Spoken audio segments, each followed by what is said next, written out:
மாரிமா சரவணன் எல்லாரும் எப்படி இருக்கீங்க? சத்குருவின் கடாட்சம் உங்கள் எல்லாருக்கும் நிறைஞ்சு கிடைக்கணும்னு நானுமே வேண்டிக்கிறேங்க. இந்த வீடியோ பதிவில் கடந்த புதன்கிழமை அதாவது 17ஆம் தேதி ராமநவமி இல்லையா, அன்னைக்கு எடுத்த வீடியோ பதிவு தான் நான் உங்ககிட்ட ஷேர் பண்ணிக்க போகிறேன்.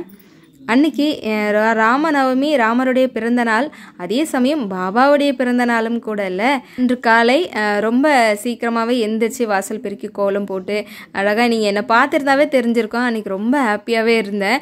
காலையில் நம்ம வேல்மாறல் பூஜை பண்ணுறோன்றதுனால அந்த பூஜையும் சீக்கிரமாக முடிச்சிட்டேன். ஏன்னா இதுக்கப்புறம் சமையல் வேலைகள்லாம் இருக்குது. என்னோடய வாழ்க்கையில் பாபா எனக்கு எவ்வளவோ செஞ்சுருக்காருங்க. அவருக்கு ஒரு நன்றி சொல்கிற விதமாகவும், அதே சமயம் நம்ம வீட்டில் யாருக்காச்சும் பிறந்த நாள் அப்படின்னா அவங்களுக்கு பிடிச்சதெல்லாம் சமைச்சு வச்சு அந்த நாள் ரொம்ப அவங்க மகிழ்ச்சியாக இருக்கிற மாதிரி நம்ம பார்த்துப்போம். அதனால் எனக்கு என்னுடைய பாபாவுக்கு ஏதாச்சும் பண்ணணும் அப்படின்ற மாதிரி ஒரு நன்றி சொல்கிற விதமாக ஒரு விருந்து வைக்கணும் அப்படின்னு ஒரு ஆசை. விருந்துன்னா ரொம்ப இல்லை, நம்மளால் என்ன முடியுமோ அதுதான். அதே சமயம் அவருக்கு என்னென்ன பிடிக்கும்னு நம்ம சச்சரித்தில் படிச்சிருக்கோம். அதெல்லாம் நம்ம கையால் சமைச்சு அவருக்கு விருந்து வைக்கணும்னு ஆசை.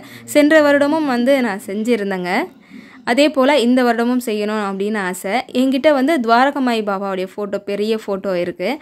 அதை கொண்டு சுத்தம் பண்ணி பன்னீர் போட்டு தொடச்சிட்டு சந்தன குங்குமம் எல்லாம் வச்சுட்டு, அதோட நம்ம வீட்டில் எப்படி இருந்தாலும் 2 இல்லை 3 பாபா சிலைகளாவது எல்லார் வீட்லேயுமே இருக்கும். ஏன்னா ஒரு நேரத்தில் நம்மளை காக்க வர மாதிரி ஒரு பிரச்சனை தீர்க்கிற விதமாக பாபா நம்ம வீட்டுக்குள்ளே சேர்ந்துருவார். அப்படி தான் பாருங்கள், எங்கிட்டையும் கிட்டத்தட்ட ஒரு 4 பாபா சிலைகள் இருக்குது. பாபாவே சிலை அப்படின்னு சொல்லக்கூடாது, ஏன்னா அவர் நம்ம கூட வாழ்ந்துக்கிட்டு இருக்காரு. இருந்தாலும் ஒரு சிலருக்கு புரியணுன்றதுக்காக சொல்கிறேங்க. அவருக்கும் நான் புனித நீர் கொண்டு அபிஷேகம் பண்ணி சந்தன குங்குமம் வச்சுட்டேன். ராமநவமி அன்று சச்சரிதம் படிக்கிறது ரொம்ப நல்லது. அதோடவே விஷ்ணு சரசரநாமம் நம்ம படிக்கணும், கேட்கணும் அப்படின்னு பாபா சொல்லுவார். அதனால விஷ்ணு சரசரநாமம் வீட்டில் ஓடிக்கிட்டே இருந்தது. அதை கேட்டுக்கிட்டே சந்தன அலங்காரம்லாம் வச்சு அழகாக பாபாவை அலங்காரம் பண்ணி வச்சுட்டேன். என்னென்ன சமையலெல்லாம் நான் செஞ்சுருக்கேன் அப்படின்னு பார்க்கலாம் வாங்க. சாதம் வடிச்சிருக்கேன். அதோட அவருக்கு ரொம்ப பிடிச்ச பொருள் அப்படின்னா கத்திரிக்காய் ரொம்ப பிடிக்கும். அதனால் வெறும் சிம்பிளாக கத்திரிக்காய் வறுவல் தான் பண்ணியிருக்கேன்.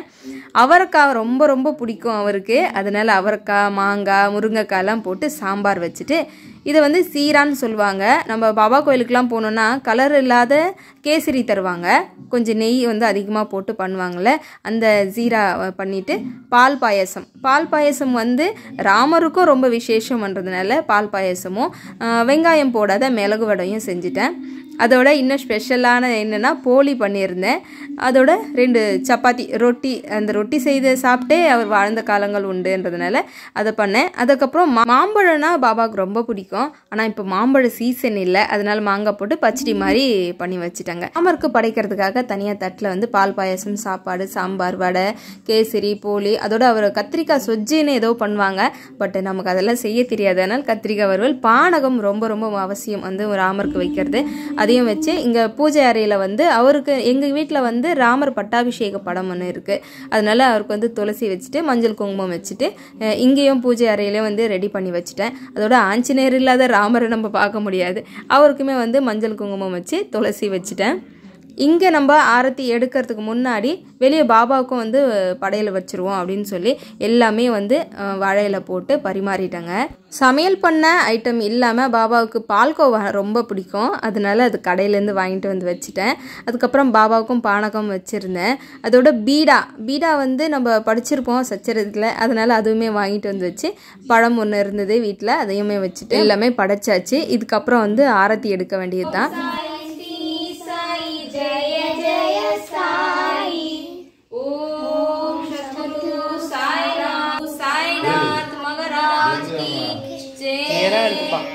பூஜை பண்ணும்போது நம்ம மொத்த கவனமும் பாபா மேலே இருந்ததுனால நான் வீடியோ எடுக்கல, என்னோடய பையன் தான் எடுத்தான். ஷேக் பண்ணி எடுத்திருக்கேன், மன்னிச்சிருங்க. குழந்தைங்க எல்லாரும் சேர்ந்து ஓம் சாய் ஸ்ரீ சாய் சொல்ல அந்த ஆரத்தி எடுக்க ரொம்ப நல்லா இருந்ததுங்க. அந்த வைப்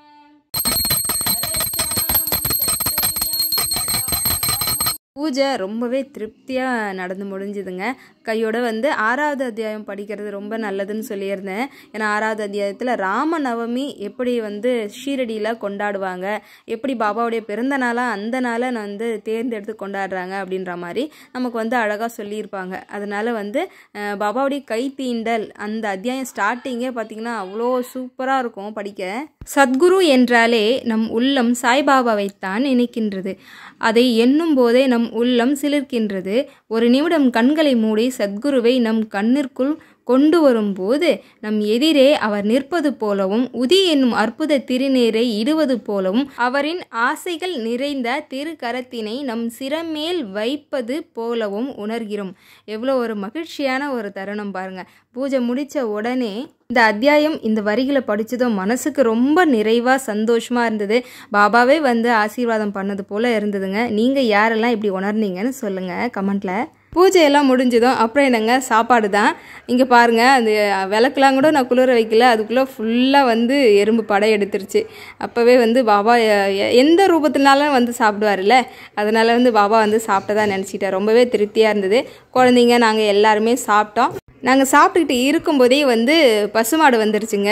அதோட நம்ம பாபாவுக்கு பரிமாறிட்டு இருந்தால அந்த இலையோடு எடுத்து வச்சு கொண்டு வந்து அவருக்கு கொடுத்துட்டேன். அவரும் வந்து ரொம்ப திருப்தியாக சாப்பிட்டதுக்கப்புறம் தான் எனக்கு ரொம்ப ரொம்ப திருப்தியாக இருந்தது. எந்த ரூபத்தினாலும் பாபா வந்து சாப்பிடுவாருன்னு நமக்கு தெரியும். ஒரு ஈயாகவோ எறும்பாகவோ பசுமாடு எந்த ரூபத்தினாலும் வருவார். எனக்கு ரொம்பவே திருப்தியாக இருந்தது. அதே சமயம் வந்து இப்படியெல்லாம் வச்சாதான் பாபா நம்ம வீட்டு தேடி வருவாரா அப்படின்லாம் கிடையாதுங்க. இது நமக்கு ஒரு ஆசை இருக்கும்ல, நம்ம என்ன கேட்டாலும் நமக்காக செய்கிற ஒரு ஜீவன் அப்படின்னா பாபாவை சொல்லலாம். அப்படி இருக்கும்போது நம்ம ஆசை திருப்திக்காக ஒரு பொருளை செஞ்சு வச்சு அவருக்கு படைக்கும்போது ஒரு ஆத்ம திருப்தி கிடைக்கும்ல, அதை தான் நான் சொல்கிறேன். அதே சமயம் வந்து ரெண்டு முறை நான் விருந்து வச்சுட்டேன் இது வரைக்கும். அந்த 2 முறை விருந்துக்கும் அவர் எனக்கு ரிட்டன் கிஃப்ட் பார்த்திங்கன்னா ஏகப்பட்டது அள்ளியே கொடுத்துருக்காரு. போன வருஷமாகட்டும் இந்த வருஷமாகட்டும். அதனால் அவருக்கு எப்பவுமே நன்றிகள் பல. இந்த வீடியோ பதிவு பார்த்த உங்களுக்குமே ரொம்ப நன்றி. சத்குருவின் கடாட்சம் நம்ம எல்லாருக்கும் நிறைஞ்சு கிடைக்கணும்னு நானுமே மனசாரவே வேண்டிக்கிறேங்க. இந்த வீடியோ பதிவை இவ்வளோ நேரம் பார்த்து எல்லாருக்கும் ரொம்ப ரொம்ப நன்றி. அடுத்து ஒரு சூப்பரான இன்ட்ரெஸ்டிங்கான வீடியோவோட நான் வந்து உங்களை சந்திக்கிறேன். தேங்க்ஸ் ஃபார் வாட்சிங். ஓம் சாய்ராம், ஜெய் சாய்ராம்.